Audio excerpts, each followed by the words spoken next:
Good morning. Today, I want to introduce you to my friend from Joyful Life magazine, Lori Ann Wood. And Lori is an award-winning author as well as a heart failure survivor, which I've never actually heard that term before. Lori, we can't wait to hear your story today. Maybe there is someone in the audience today who maybe even be having some of the same symptoms that you have or had. But also, I love the name of your book, which I'm going to say right now, Divine Detour, The Path You Didn't Choose Can Lead to the Faith You've Always Wanted. Because I bet there's lots of people listening who are on a divine detour of one thing or another. So, Lori, if you could just welcome to Living a Legacy Life and tell us a little bit about your family and then your story. We can't wait to hear it. Yes. So I do live in Bentonville, Arkansas, and in an empty nest now. So I'm still great. kind of getting used to that. But I have 3 grown children that do not live very close to me, which is kind of a point of contention, but they do not. And became a grandmother this past year. So that's a Wonderful. new role for me. Yes. So, but when I started this whole heart failure journey, I did have children at home. Hmm. I was back in 2015. So 7 years ago. Hmm.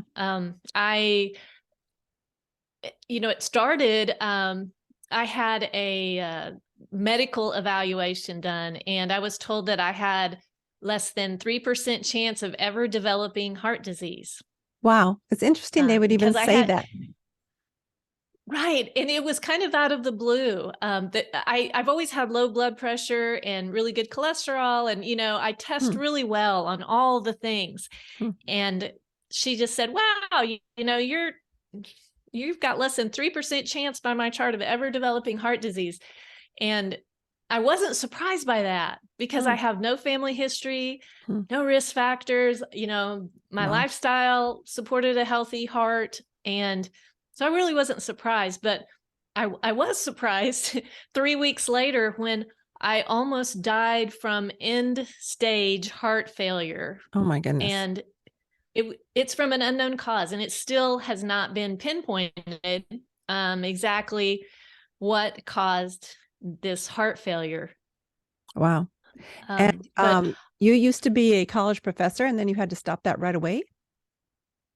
yes, I had taught business classes and had been teaching for 25, 30 years. Had kind of started to decrease that, and I had some other things that I was pursuing. Didn't have anything to do with writing, but I had plans to become a moderate mediator in the family court system, and was looking into the education required for that. And then I just figured out after I got this heart failure that I don't have the stamina to really stand there to do all the physical things that would be required for either of those. Take us through that week. That was Take us through that week where you ended up having to go into the hospital. Wasn't it around Thanksgiving? Yes. I just wasn't feeling well at Thanksgiving. I felt kind of fatigued and my chest felt heavy and I just didn't have any energy. I really had no appetite at all. And I knew my children were coming home for the holiday. And as I told you, they live far away. So it was a big deal for them to be home for the holiday. So I went to convenient care the Sunday before Thanksgiving with my symptoms and was given an inhaler. And I didn't get any better. And then Wednesday, the day before Thanksgiving, I went back to convenient care because I really wanted a steroid shot, or I wanted that magic thing to make me feel better. Yes. And I got an antibiotic, and that didn't really make any difference at all either. And then the day after Thanksgiving, I ended up going to my family doctor. I thought I had the flu or a bad case of pneumonia, and was completely broadsided by the diagnosis that I got. Wow. So what happened after that? So my doctor immediately, he said, if we're lucky, this is pneumonia. Hmm. And that seemed a little strange, but I didn't think too much about it. He took me in to get a chest x-ray, and right away he saw that my heart was very enlarged.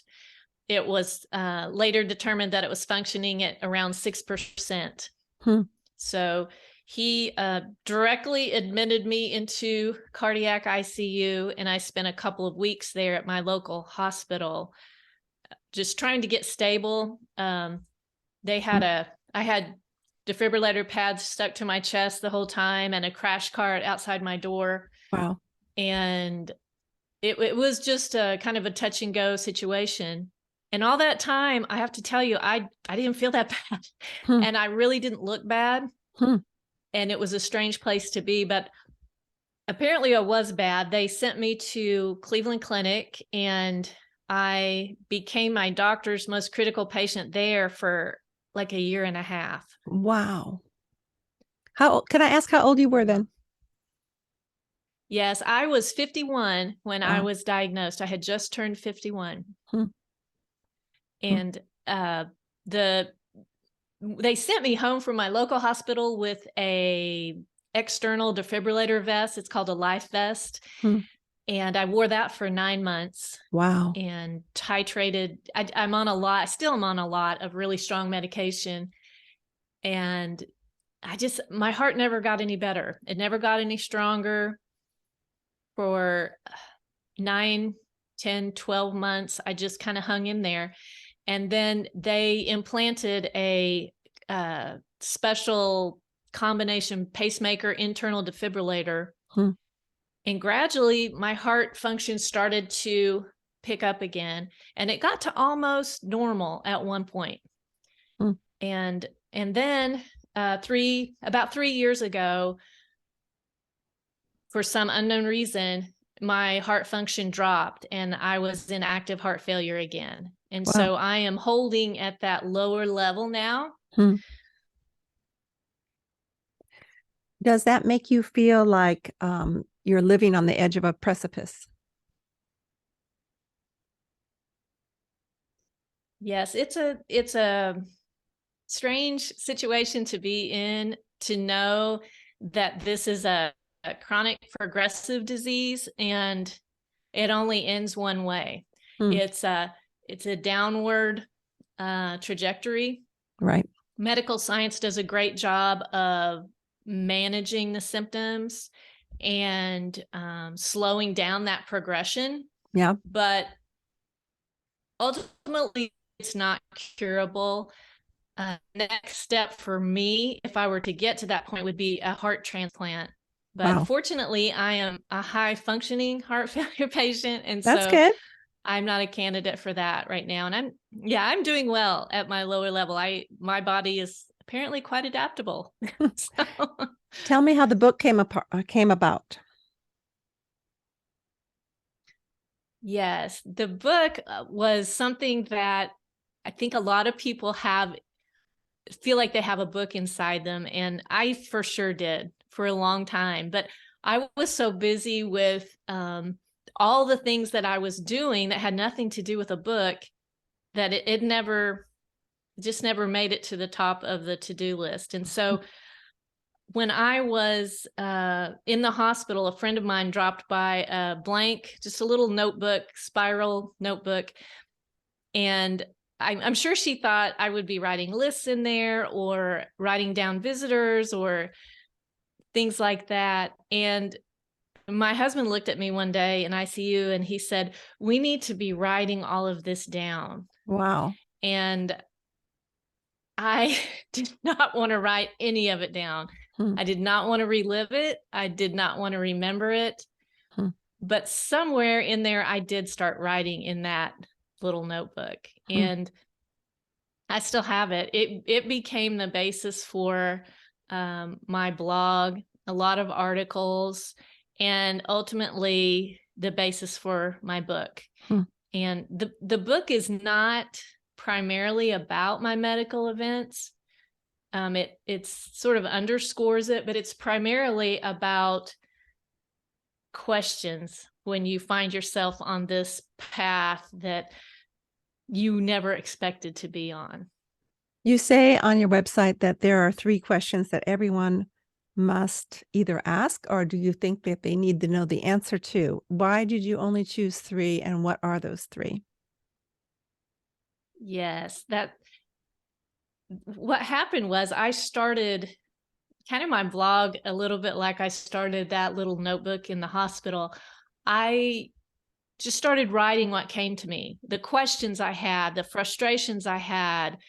I had been a Christian for decades, and I felt like God had abandoned me. Sure. And I just wrote and wrote and wrote. And eventually, the things that I was writing started to take on these 3 different slants. Hmm. And I later realized that those were the same 3 areas that Jesus wrestled with when he was in the desert. And the Oh. desert for sure is a detour. Mhm. Nobody goes there by choice. And Well, he, except for the people in Palm Springs. They chose to live there. okay, But go maybe ahead. those guys. Yeah. But those 3 areas, and we usually think of them as the temptations that Jesus faced, but Right. anytime we are faced with a temptation, our mind is weighing something. There's a question in our mind, whether it's worth it, whether we should, whether we shouldn't. And those 3 questions became the basis of my book. And all of the questions I was asking on my detour fell into those 3 areas. Hmm. Can And you the share 3 those? questions Yeah, were, go ahead. yes, absolutely, because they came from, in scripture, when Jesus went to the desert right before he started his public ministry, he had a little back and forth with Satan. And the first thing that Satan said to Jesus was, tell these stones to become bread. Mhm. He was hungry. He'd been in there a long time without any food. And as a man, the man part of Jesus was probably thinking, that would sound really good right now. Hmm. And he had to weigh in his mind, is this life all there is? Because if this life is all there is, eat the bread, do whatever you want, because only what matters is your physical comfort, your physical enjoyment. Only what affects you physically is what matters. And that became a question of what I call worry. And that question is this life all there is? And some of us who have been told that for a long time still get to a detour and we question that. Yeah. And I did. I tell you, Sue, what I learned from that is, from really looking at that question, is this life all there is, and that question of worry, I learned that my faith really had me at the center of it. Hmm. And my well-being. And so I wrestled with that question. And I think anybody does when they're on that detour. Sure. And we are asked to cry out to God when we're This, on a detour. God asks us to tell him our needs, and yes, when we're in desperate absolutely. straits, whether or not it's on a hospital bed or in a relationship crises, or we don't know what's happening with our kids or our parents, he does tell us to reach out. So you did reach out, and yet you feel like this was his answer. Lori, you are at the center of your faith rather than Jesus. Yes. Hmm. Yes. And that's a hard, battle, because I wanted this to kind of be God's fault in a way. And I wanted to say, this is, I'm not feeling good about this. And I want this to be on you. And what I found was, maybe what I was struggling with was more about putting myself at the center of my faith instead of God. So that was a hard question for me. And several of the first part of my book explores that idea of worry. Is this life all there is? And you have questions like questions of uncertainty and fear, regret, and things like that. And the second question? But the second question was, again, back to Jesus in the desert. Satan said, throw yourself down, just jump off here, and the angels will save you, and you won't get hurt. This will just test God and see what happens. And I think we get into a situation where we're afraid or we're threatened or we want something different. And this question of doubt for us comes up. And the question is, would a good God let me get hurt? Would a good God let me suffer? Mm-hmm. Because if he loves me, wouldn't he keep me from harm? And So good. And it's a question, it's a hard question, because this question, which I call doubt, is God always good? Is he always good? Or sometimes does he let these or cause these bad things to happen? And what I learned through, again, several different approaches from this question in ways that involve protection and resilience and vulnerability and idols and things like that, is that God never promised that we wouldn't have difficulty. And even that we wouldn't experience the worst things in the world. He never promised that. But he did promise that if we do, we won't be alone. And that's what I learned in the question of doubt, was that you're gonna be on a detour whether you believe in this God or not. You're gonna take a detour, you're gonna run up against harsh things, but your choice is whether you want to do that alone or with him and his spirit and his comfort. So that's your choice. You will go through a detour. Is that true for everyone? I feel like it is. It's not always a health detour. It could be loss of a child or divorce or bankruptcy or loss of a dream. But we all have these constructed expectations in our life. And when they don't happen, we feel like we've been detoured, sometimes abandoned there. I would say betrayal. We feel betrayed by God. And I think David did. It's all throughout the Psalms. Yes. Yes, for sure. And I think that is something that I learned. And it's kind of one of those things. How did I get to be this age and only now realizing this? But, the Bible never promised an easy life. It never promised even a resolved life.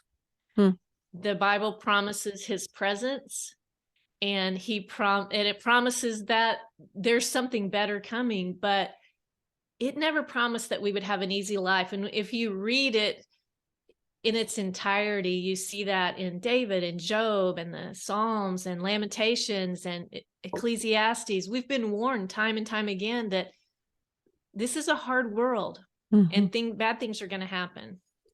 I guess we should actually just be so grateful for any good that happens. Yes. All right. The third question. The third question was when Satan told Jesus to bow down to me and all of this splendor will be yours. And we hear that question, just have something else replace God. Bow down to something else other than God. And it may be ourselves. For me, it was my plan. I thought I had a better plan for my life. Or at least I wanted to have, I wanted to be the co-author of my plan. I didn't want to give it all to God, because I felt like maybe I had some, personal knowledge that I could add to it.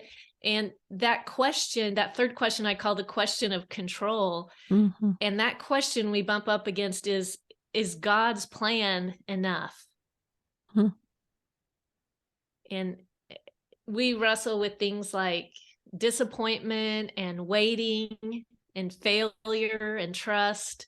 And that question becomes, that may have been one of the harder questions for me, because I just am a very intentional person, and I'm a planner. Hmm. And when the plans are all taken away, it sort of strips it all back to what's important. Hmm. One thing I've heard you say, that when you realized you had this situation with your heart, you it puts you in a weird place, but also in a weird blessing, because you took care of some things in case you would pass away quickly.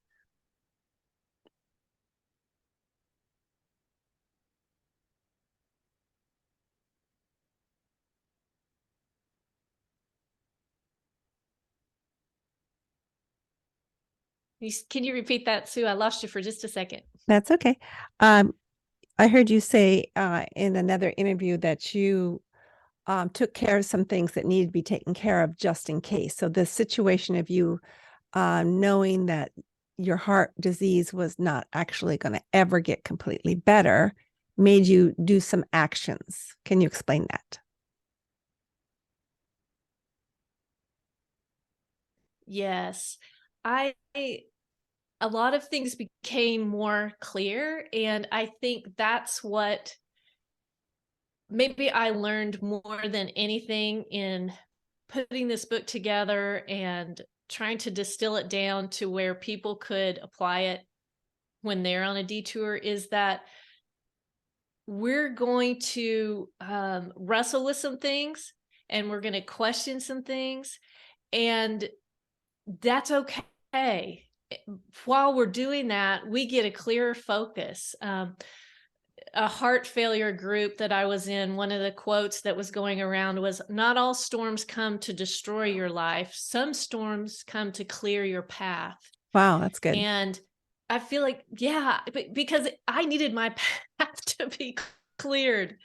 I would never have taken the time to write and to be with my family the ways that I need to address some of the faith questions that I had, if I had remained in that healthy, safe life that I was in. I just would have plodded along and not addressed all these things that needed to be addressed. Hmm. I lost both of my parents in 2020.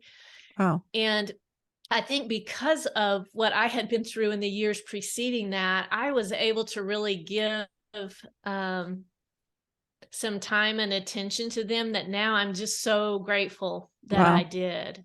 Hmm. Wow, that's great looking back. And you know that this is a legacy podcast, and I just wanted to end by asking you a few questions. What do you feel is the legacy that you want others to know you for, Lori? I hope that through my story and my book and my other writings, is that I can leave a legacy of embracing faith questions and faith exploration. I don't think I did a great job of that with my kids growing up. Maybe I was afraid, or maybe I was being too busy, but I don't know that I did a great job of embracing those questions, because when we run up against those questions, people think that the opposite of faith is doubt or questioning, but really the opposite of faith is indifference. Hmm.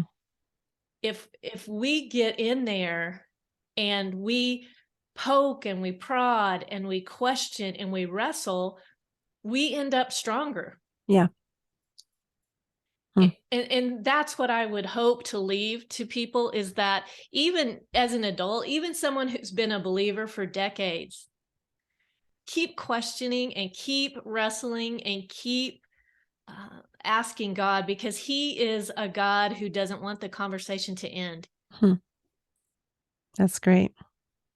Reminds me of another guest, Lori Ferguson, who wrote A Curious Faith. It's all questions.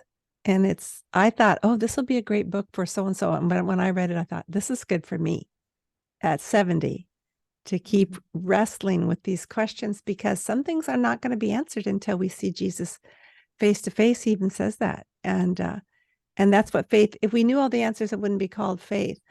Lori, do you have any other bits of wisdom you want to leave with us, our audience today? I think I would just like to tag off something you just mentioned about our life and our faith, is that we often, one of the things that kept coming up to me again and again is that we're all a little tiny part of a really big story. And we often don't see the finished story arc in our lifetime. Mm. I think about the apostles and Stephen and John the Baptist. Those stories in their lifetime probably didn't make much sense. Mm-hmm. But in the entire story, and we're part of this eternal story, you know, if you had a book and you just read one chapter and you thought you could understand the whole story by just reading one chapter, that Wow. would be ridiculous. But Yep. sometimes we do that with our own life and think that we can understand it by just the part we're living right now. And so just encourage people to have a bigger vision for what God's accomplishing that might be outside of our lifetime and outside of our own plans. How does your life embody God's welcoming heart? Speaking of hearts. Yes. I think my focus now is really about, before I did not have that vulnerability to admit that I was questioning, to admit that I didn't have it all together. And I think anytime you're welcoming someone, when you can display vulnerability, that's the most welcoming thing of all, because they're saying, you're like me. And I've had people say that about some of my writing. They're like, I'm asking the same questions. Or the stories that you use, those are the things that I experienced too. And that is, I think, the most welcoming thing, is for someone to see themselves in you, whether they're having them over for dinner or you're writing them a letter or whatever it is. When they can see a little bit of their own life in yours, that is what becomes the most welcoming thing. That is so true. Even if it's just something simple like dishes in the sink and laundry on the couch, that's the real life. Yes. Lorianne, you have been such a blessing today. I'm sorry the internet's been unstable, so there have been some long pauses, but this will give us all the more reason to buy your book, and also to comment on Instagram or on show notes in my blog so that you can enter to win. Also, I'll include comments on Facebook. So you can enter to win, but I have a feeling it'll be the kind of book that you want, one for yourself and one for a friend. So Lori, thank you so much. It's been huge, and thank you for your patience with the internet. I appreciate you. Thank you. Thank you, Sue. It's been so good to speak with you and your audience. Oh, thank you.